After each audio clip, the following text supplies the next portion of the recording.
ഇത് കണ്ടോ, ഒരാവേശത്തിന് നമ്മൾ എന്ത് കിട്ടിയാലും കൊണ്ടുവന്ന് വെച്ച് പിടിപ്പിക്കും. പിന്നെ കുറേ നാൾ കഴിയുമ്പോൾ അതങ്ങ് വളർന്ന് കാടാവുമ്പോഴത്തേക്കും പിന്നെ അതിനെ നമ്മൾ ആൾ വിട്ട് അതൊക്കെ വെട്ടി വിടണം.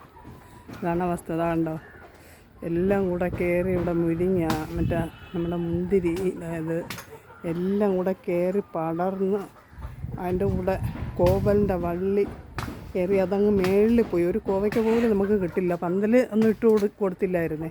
അപ്പം അത് വള്ളി എവിടുന്നോ കയറിപ്പോയതാ.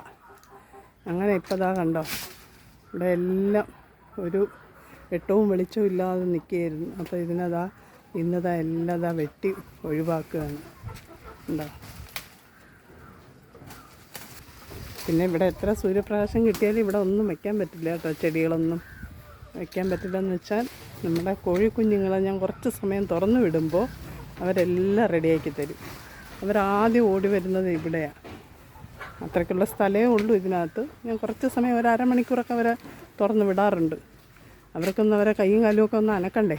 അല്ലെ കൂട്ടിനകത്ത് സ്ഥലമുണ്ട്, എന്നാലും രാവിലെ ഞാൻ കുറച്ച് സമയം അവരെ ഒന്ന് ദിവസവും രാവിലെ മാത്രം വിടാറുണ്ട്.